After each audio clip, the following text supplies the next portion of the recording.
Hi, I'm Rachna Khatau, and I'm on the Chai with Champs podcast with Ritika Agarwal.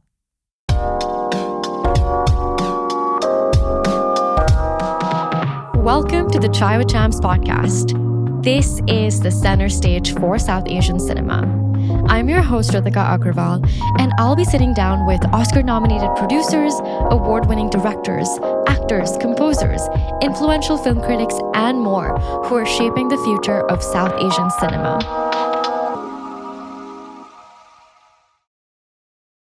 Chai with Champs is sponsored by Sunblue Sound, a visionary audio production company that specializes in post-sound for visual media. Hi, everyone, and welcome back to the Chai with Champs podcast, Season 3. I'm here with a very exciting guest. Please join me in welcoming Rachna Khatau. Hi. Thank you so much for being here with me. I'm so excited to chat more with you. Thank you so much. Thank you for having me. I'm super excited to be here. Yeah. One thing that I always do is have my guests introduce themselves. Okay. So can you tell our audience about who you are and what you do? Oh boy, yes. My name is Rachna Khatau. I'm an actor and a producer in Los Angeles. I think that's the short of it. Yeah. Well, I'm very excited to get more into your background in acting, producing, hosting in the past. It's everything under the entertainment space, which I love. And I'm sure like our audience is going to take so many notes back with them, especially people in the creative industry. So before we get started, tell me more about who was Rachna before the acting, producing, hosting. If you were to go back to your early days, what was she like and why did she get drawn to storytelling? Yeah. I don't know if there was a before. I always wanted to be in the arts. I didn't realize that that's what my inner self was trying to tell me, but there's home movies of me when I was like 3, and the whole family's together, and I would like go off and come back in a new outfit, and I was like, kind of putting on a show, and I would go back and come back with a new outfit again. Like I just kept kind of putting on this little performance, this little, being these different characters. And little kids do that. They use their imagination and they play and they do these things. But I kept having these dreams and these ideas of performing and being on stage. And I thought that that's how everybody felt. Mm-hmm. I thought that was, everyone wants to be on stage and everyone wants to be in the talent show and audition for these things. And it sort of took me a really long time to realize that not everybody wants to do these things. And that was something that was, my passion and my interest. So yeah, I was always interested in, I think, characters and storytelling and performing from a very, very young age. Yeah. I love that. Tell me more about your journey. I mean, I know you've been in different parts of the world. How did that influence your upbringing? And were there certain moments you remember, like you certainly being drawn towards, performance and again, storytelling? Yeah. It like I said, it has been since a very young age. So those home movies that I was talking about were when I lived in England. I was born there. Yeah. And those home movies were me in London, wanting to do this thing. And then we moved to the United States. I grew up in the suburbs of Chicago. And there I remember having these very vivid dreams and ideas of being a performer. And at that time, when I was about 5, I did my first play. Yeah. And it was a Park District play, the Woodridge Park District. Shout out to Woodridge. And it was with my sister and my best friend's older sister. And I was so excited. I had been dancing around the front yard with this like white dress that made me feel like a princess. Aww. And I was ready. And the day of the show came and we got up on stage and it was my time to deliver my one line. And I froze. I completely froze. I had stage fright. And I just stood there staring. And I remember my best friend sitting in the front row. She was a year younger, so she couldn't be in the show. Yeah. And she was looking up at me like, go for it. You got it. And I was like, I just didn't have it. And one of the girls in the play came and whispered my line in my ear. And then I went to say it and I forgot it again. And then I finally, said the line. So everyone was like, all right, she's not a performer. This isn't her thing. So the fact that I wanted to be an artist and had debilitating stage fright was not the best, but I kept at it. I had supportive parents and family in my life who were like, if this is what you want to do, go for it. But they were also like, no one's making you. If this is scary to you, that's okay. Yeah. I was like, no, I want to. And so, yeah, so that was like a really early memory of loving this thing and also being very Hated it. intimidated by Yeah. it. That's such a beautiful story, and I love that you remember it so clearly. So vividly. Like I really do. I've always remembered it. I remember my best friend's face like perfectly in the front row. I just and it's become a funny story, but when I was younger it was tough Yeah. because I didn't understand why this thing I wanted to do made me feel, like I was going to pass out or throw up, It was very counterintuitive. And now look at you. You've hosted, you've been an actor, Yeah. you're producing. Yeah. Wow, I love that. That's the first story that you have with performing. Yeah. Tell me more. Talk to us more about how did choosing a creative path as a South Asian woman start? And then how did you get into hosting that led you to acting? Tell us that path and that journey. Yeah. I started as a singer. I've always loved music. My parents are not professional musicians, but very musical people. We listened to bhajans all the time and, Hindi film songs and things growing up. And so there was always music in my house. And I always wanted to sing. And when I was in middle school, I started singing a little bit more. And I remember there was auditions for solos for this musical that we were going to do in sixth grade. And I was like, I want to do this thing. But of course, there was the stage fright. Yeah. So my sister was like, well, tell me what you're going to try to sing. And so I sang for my sister in the kitchen and she started crying. She was like, I didn't know you could sing like that. And, Aww. And just her encouragement, my parents' encouragement, I would still get on stage and just kind of like whisper. I would sing so quietly. But I started doing that. And then I had a voice teacher who was very encouraging. And I started auditioning for professional work as a singer when I was in high school. And so I would go from the suburbs to the city of Chicago. My dad would drive me. I printed up headshots on the printer at his pharmacy. And he would drop me off to these auditions in the city. And I would just, bomb, just absolutely go in there and be awful. But it was such a great learning experience because I was getting out in the world and trying this thing that I really wanted to do. And then I auditioned for a girl group when I was in high school and I got in. And so all of a sudden I was getting exposed to, the recording studio and I had a manager and a producer and, these other girls that were in the group with me and we were doing, choreography. And so every day after school we would drive downtown to sing. And then we went to Atlanta after we graduated from high school to do artist development. Oh, wow. And spent the summer there. Learning our whole set and getting everything down. And then we started showcasing and then we got a record deal. And no way. Yeah, it was a really crazy, really crazy experience. But it sort of showed me that with a lot of hard work and people who believe in you, things can be possible. Yeah. But it was also the music industry. So there was also a lot of stuff that was like not okay about it. And so eventually I left that. Kind of left the record deal on the table. I was like, not happening. Can't work with these people. Can you spill a little? Can you spill a little and tell us what was it? It was just, we were really young. I got into that group when I was 17. Yeah. And a lot of it just didn't make sense. There was a lot of like, you have to do this and you can't do this, but they wouldn't tell us like why. Yeah. We didn't have any autonomy. It was like, here's what you're going to wear. Here's what you're going to eat. Here's where you're going to live. Oh my gosh. Yeah. And it just felt kind of toxic. And it feels weird to even say, but it also could have been a lot worse. Yeah. People have had much worse experiences in the music industry. But at the time it was really difficult because I felt like I didn't have a say in what we were doing or how we were doing it. And I didn't have enough experience to know how to even express my ideas. Yeah. And I didn't have enough confidence to speak up for myself. Mm-hmm. So yeah, it was a lot of drama. I wonder where there's no drama, right? I know. It's kind of in every industry and you kind of pick and choose what battle you're going to fight. I think for sure. And I think back then people didn't, obviously we still see it now in society, but people didn't talk about things in a way that was like mentally and emotionally healthy.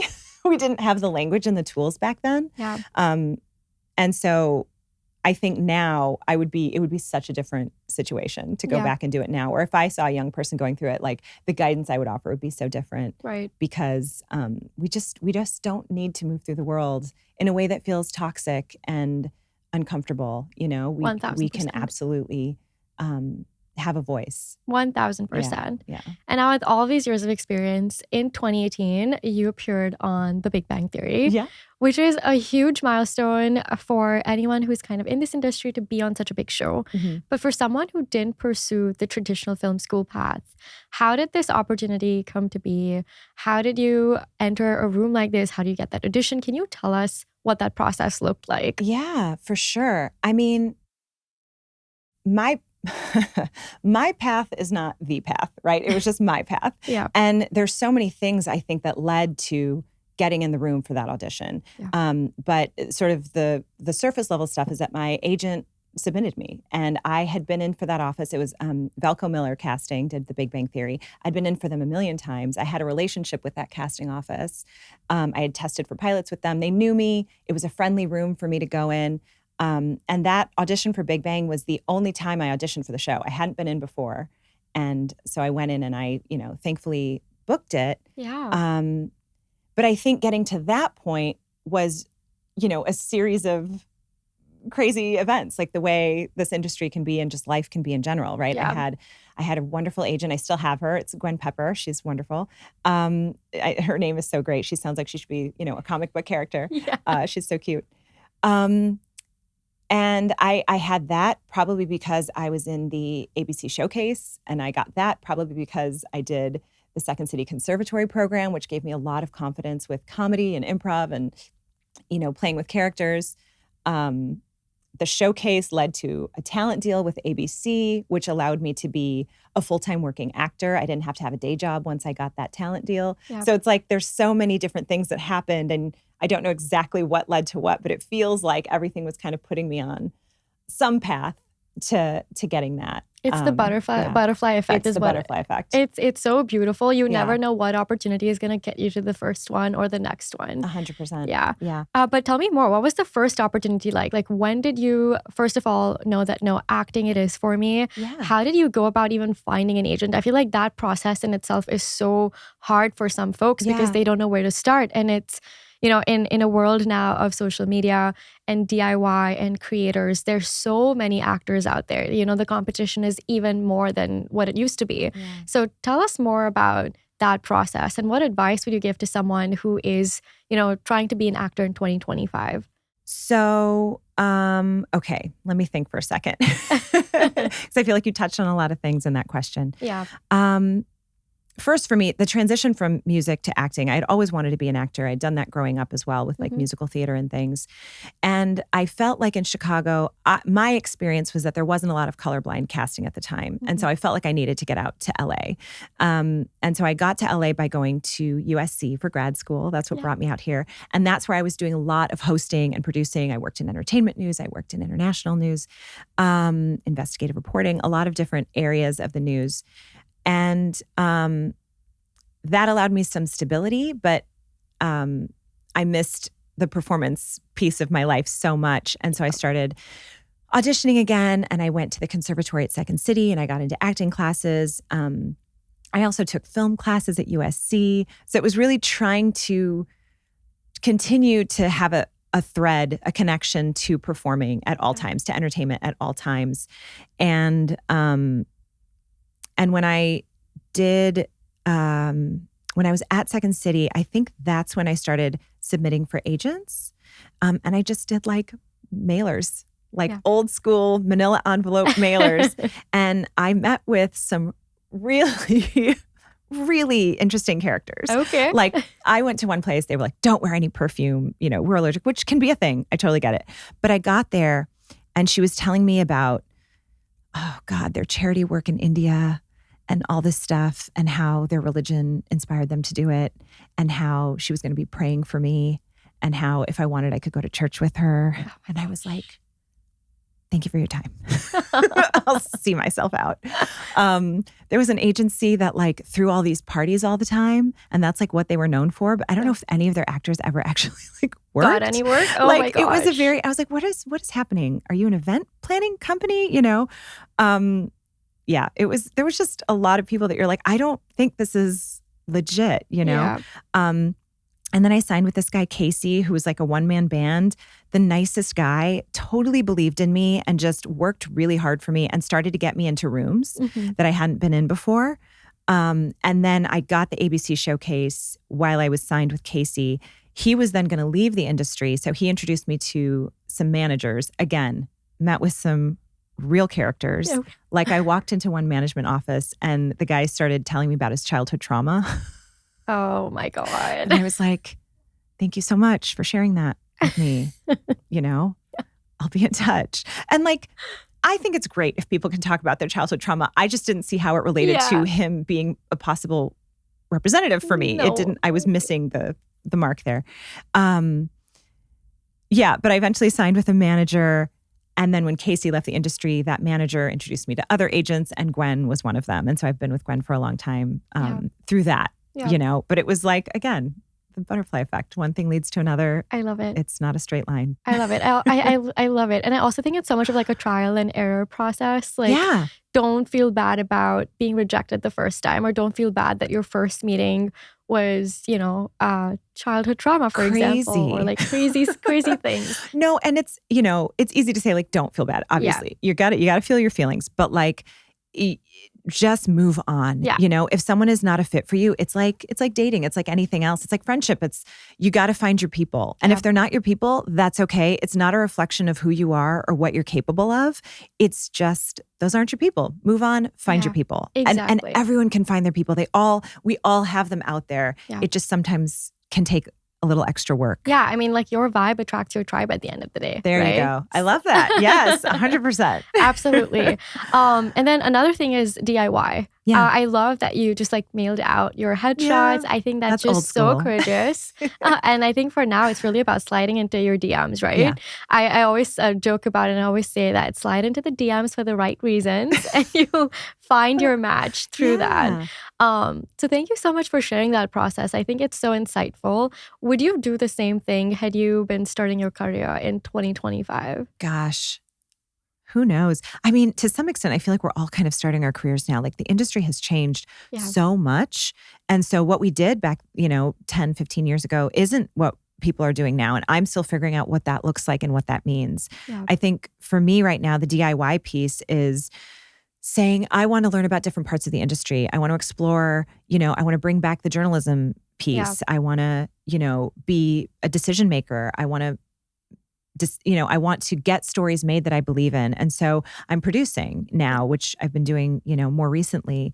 I'm an associate producer on an indie feature. Awesome. I'm producing a documentary, and then I'm also working on projects as an actor that are indie. I shot a short film a couple weeks ago. I'm shooting another one over the summer. Yeah.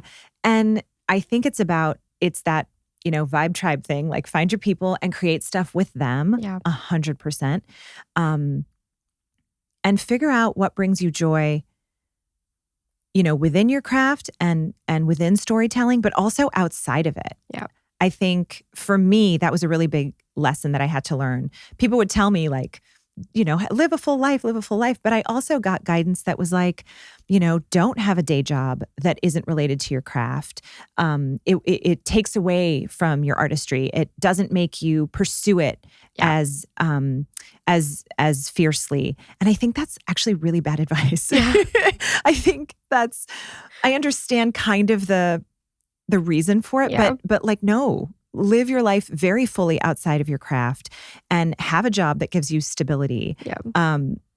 Having something that can provide a paycheck that keeps a roof over your head and food in your mouth is hugely important and actually frees you up then when the auditions come in or the work comes in to just focus on the craft, to go, who is this character? How am I going to serve the story? Memorize my lines, all that stuff that you have to do when these opportunities come your way without going, oh my God, I need this. If I book this, I'm going to be able to buy this and pay for this and, have health insurance. Like that's so stressful and it can really impact your performance. And so having ways that you can immerse yourself in your craft in ways that feel joyful and positive and also fulfilling without the pressure of, like that need and the desperation that can come with not having stability or not getting to do your craft on a regular basis. Yeah.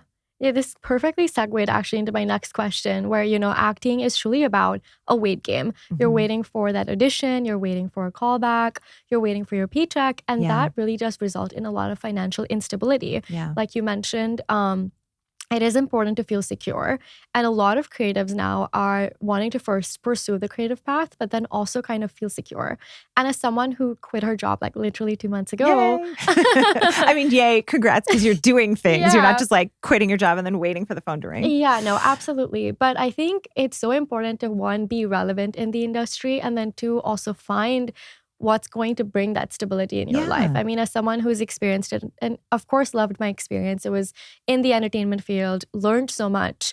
But when I look back, I mean, I do wish that maybe my 9 to 5 was in film, which like I do want to do eventually.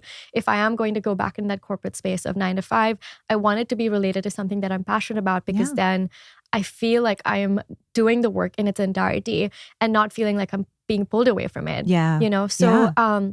I guess my question to you really is, one, how did you find the stability when you were navigating this industry? Yeah. And then what advice would you have to creators who want to stay relevant when they're figuring being creative and secure at the same time? Oh my gosh. Yeah. Okay. So how did I find stability? I think, like I said, I had many day jobs. I was working in news and with different news agencies, and then I was freelancing. I also worked in fashion. I worked in PR. I was an assistant to a guy who worked in finance. I sort of don't even really understand what I did in that job. It was like, I don't know.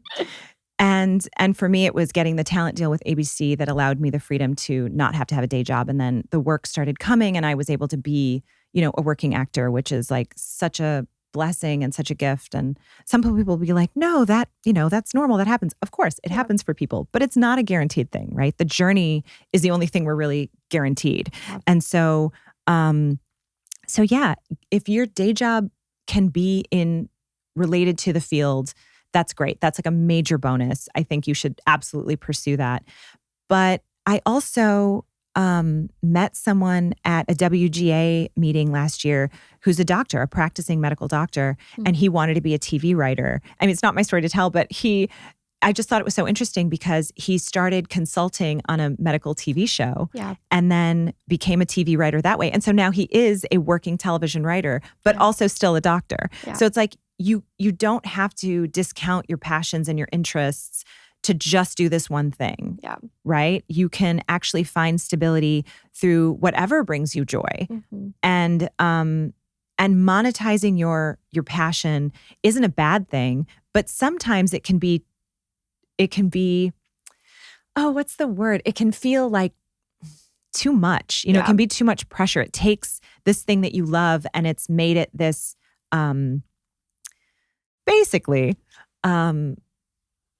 monetizing your passion is complicated. It's a great thing because you're getting to do the thing that you love, but because what we do can be so uncertain and have so many ups and downs, if you put all your eggs in that basket, it can also be really scary and stressful. Yeah. So, find what brings you joy. But even if it doesn't bring you joy, even if you are waiting tables and bartending, that's fine. If that works for you and that allows you to do your craft during the day, write all day, take classes, and then you're working at night and that's a fit for you, that's freaking great. I have so many friends who do that. Yeah. I also have a friend who's an attorney and a filmmaker.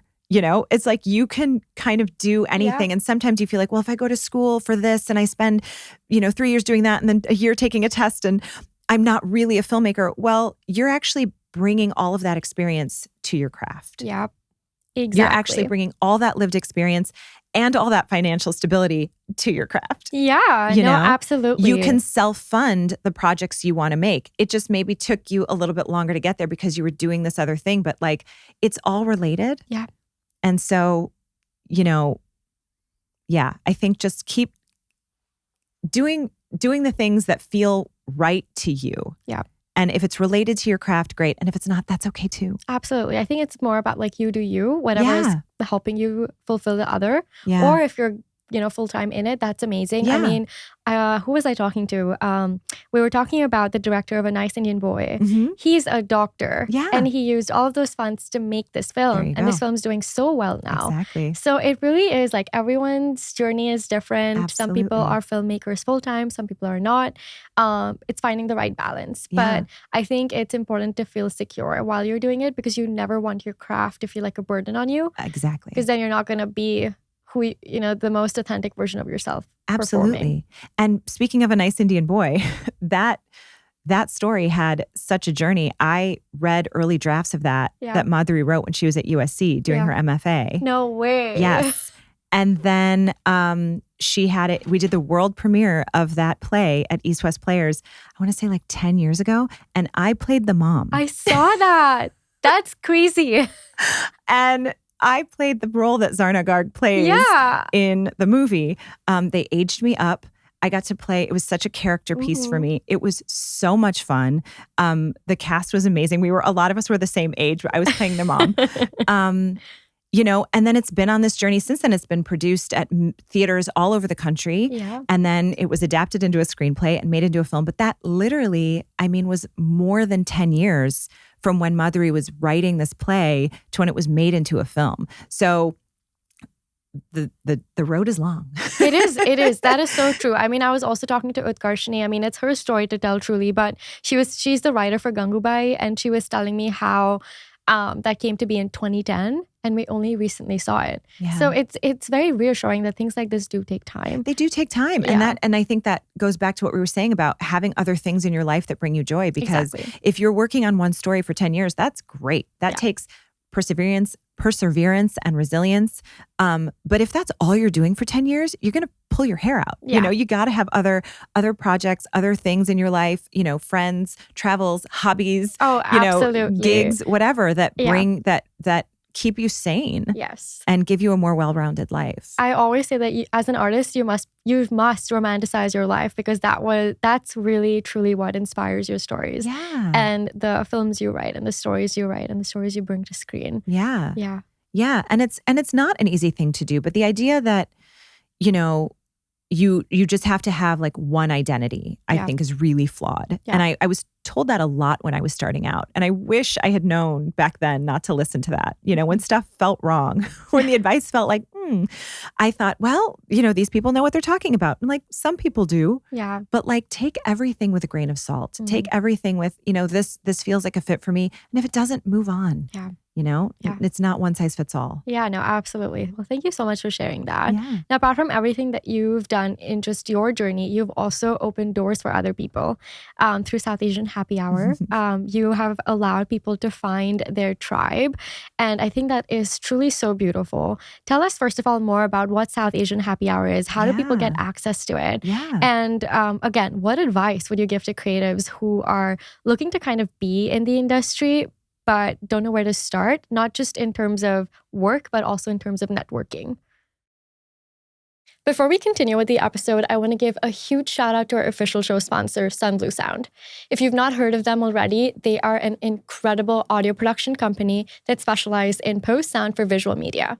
They've worked on a range of projects, from ad spots to television series to films that have been streamed on Amazon, Tubi, and in film festivals across the nation.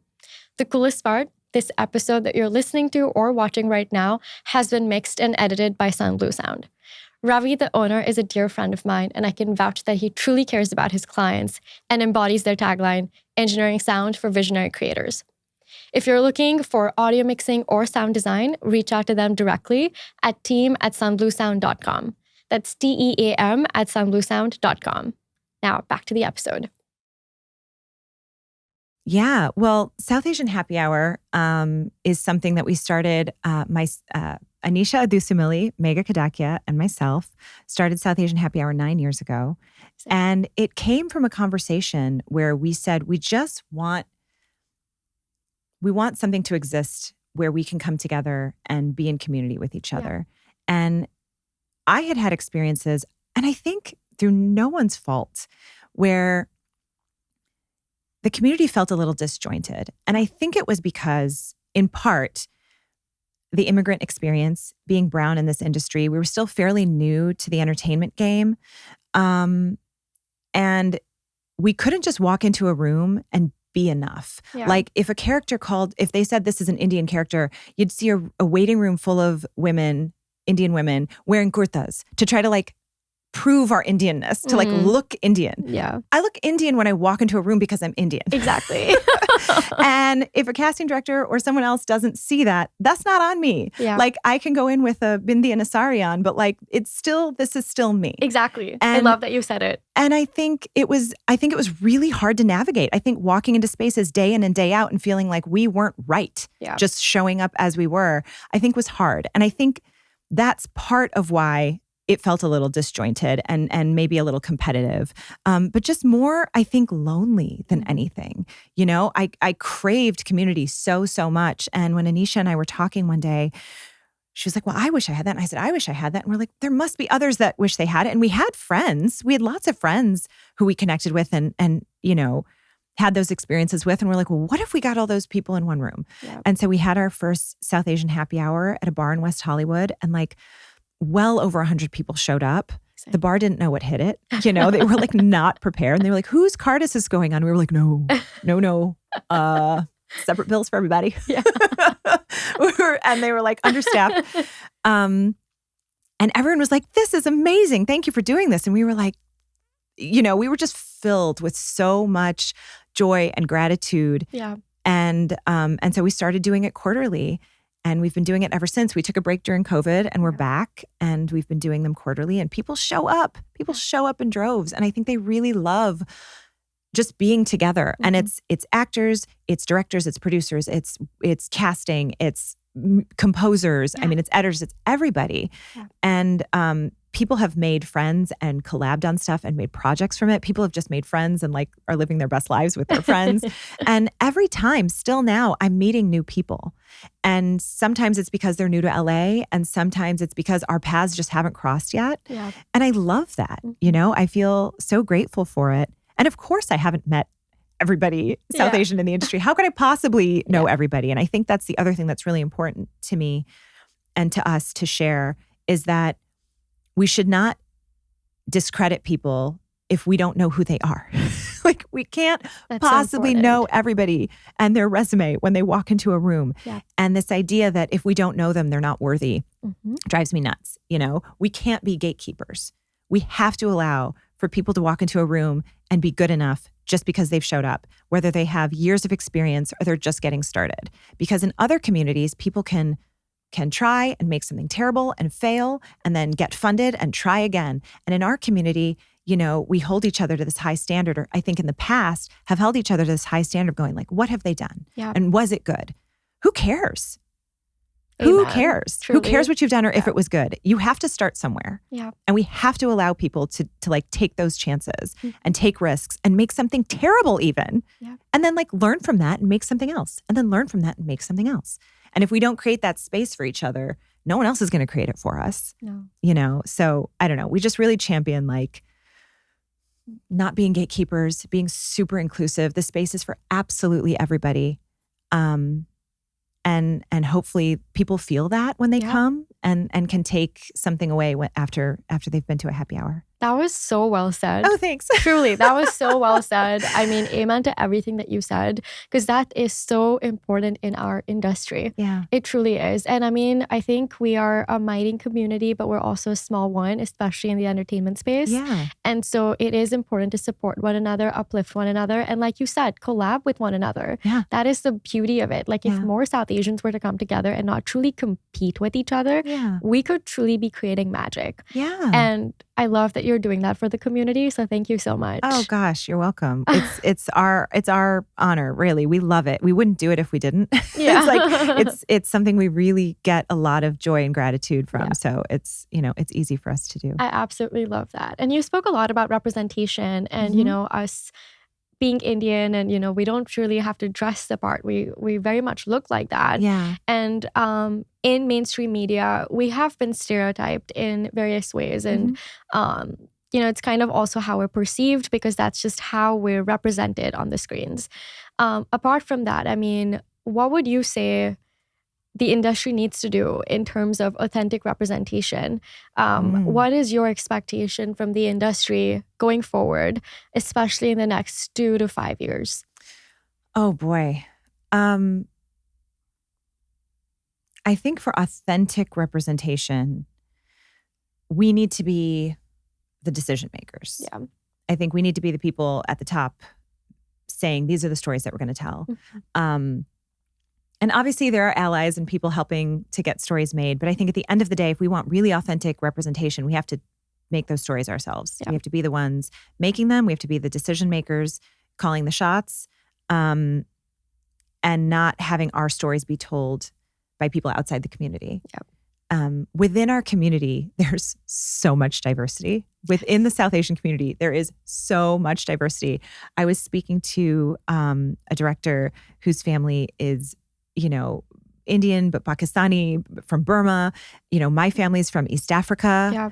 I have friends and family from like Singapore and the Caribbean, and there's Fijian Indians. I mean, there are so many, there are so many people within our community.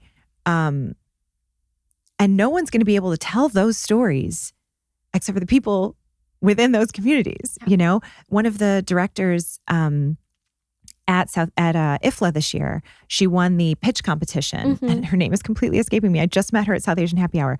She won the pitch competition. Her family is from East Africa. And we were bonding over that and going like, oh my God, I want to tell those stories too. And she's telling those stories, and she made a short film in Nairobi. And it's like that. I'm so excited by that. Yeah. And I want everybody who has those really specific stories to get a chance to tell them. Yep. And in that specificity, like that's where you find the gold. Yes. Because people the people in that community, the people in that community are like, whoa, that's my story. But people outside of the community can really relate to it. The specificity makes it universal. Yes. So I think being the people who are telling our own stories, like that's it. That's the thing. Can you talk more about any upcoming projects of yourself that could relate to authentic representation?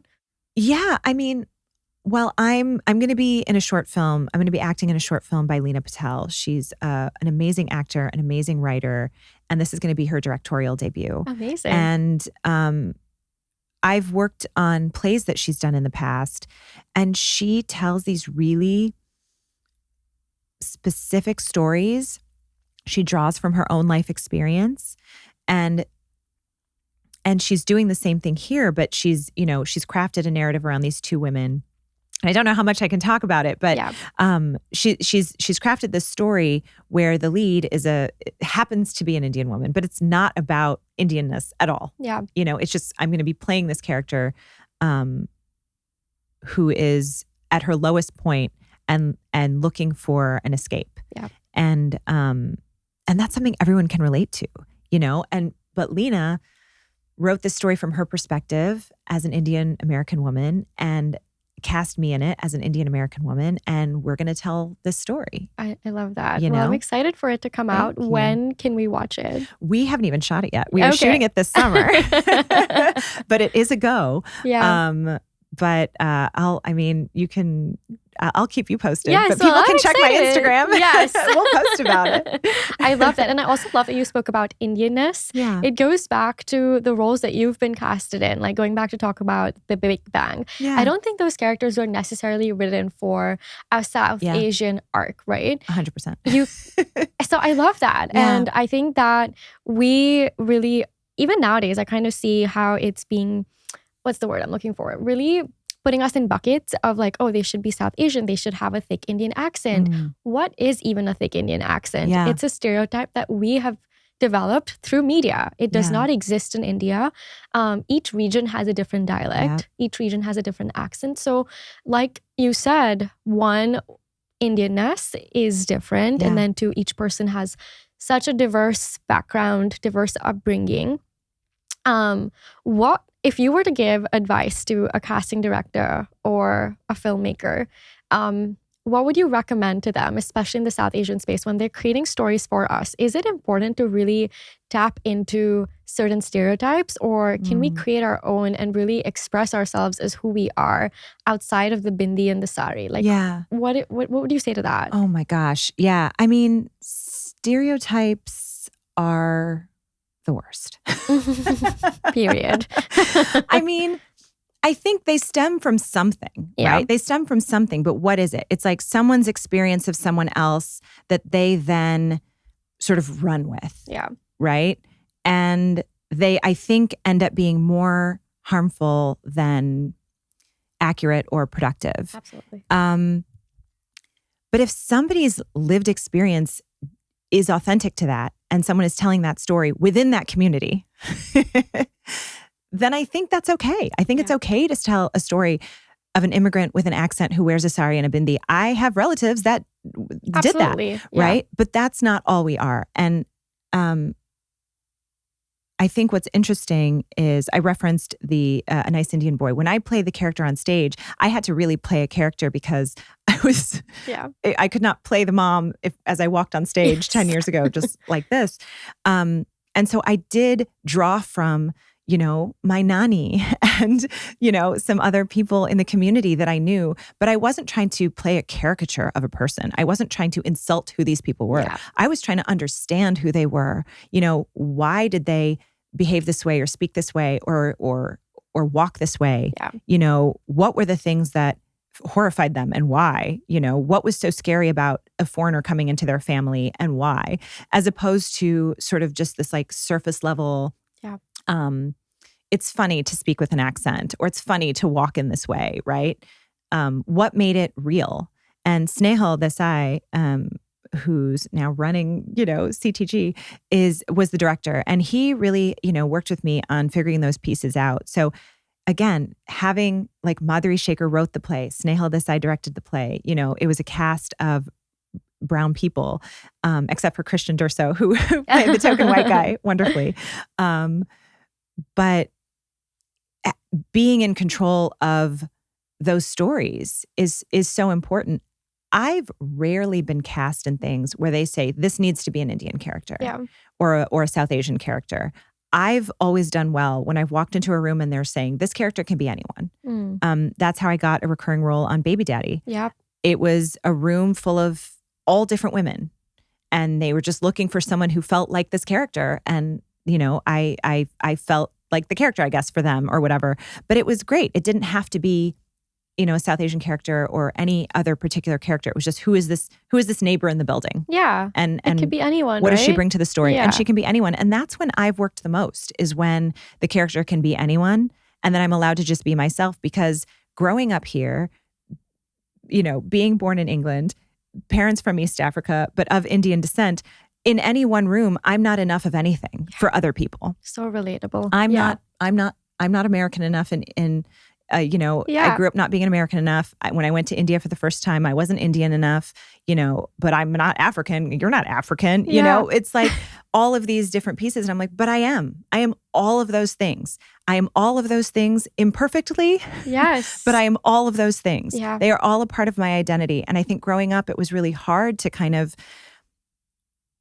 understand those different pieces of myself. And I tried to be who I thought I needed to be in different situations. And now, thankfully, with I think age and I don't know, supportive people around me, I've just kind of let go of some of that stuff. Yeah. And it's like, this is me.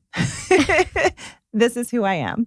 And I love that. It is what it is. And if it's not enough for you, I will go to another space where it is.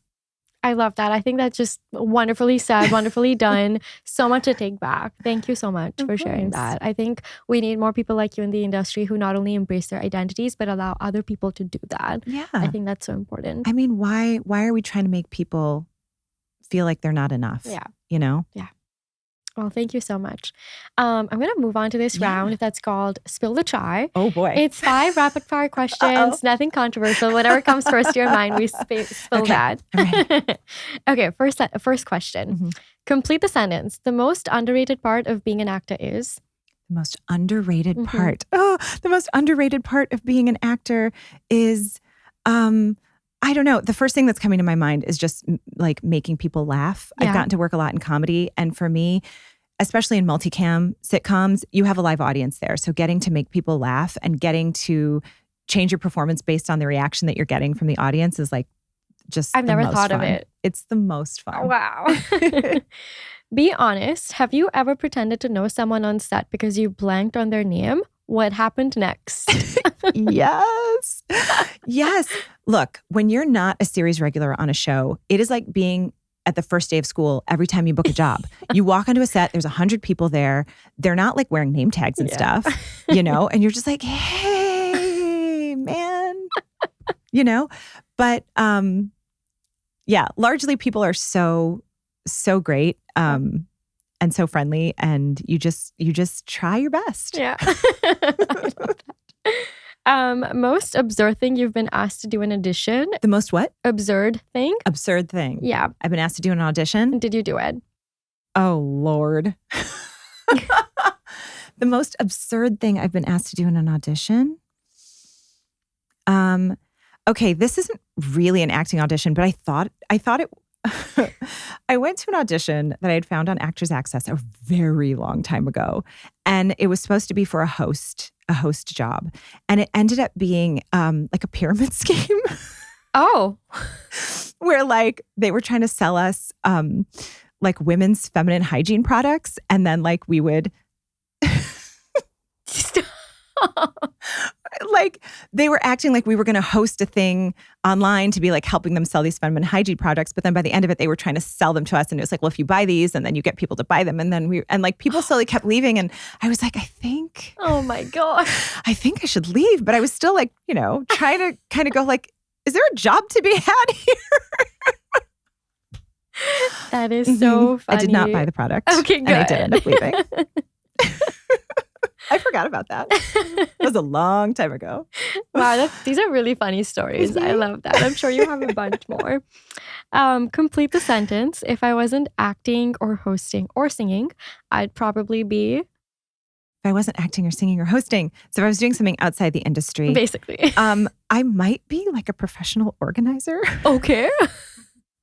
So like during the pandemic, I got really into watching videos of people like organizing their homes, like clear bins and baskets and everything's all like has a place and their homes are so tidy. And I was like, it just brought me a lot of joy. I think it was like a thread to like some out of all of the chaos, like this thing can be organized and beautiful.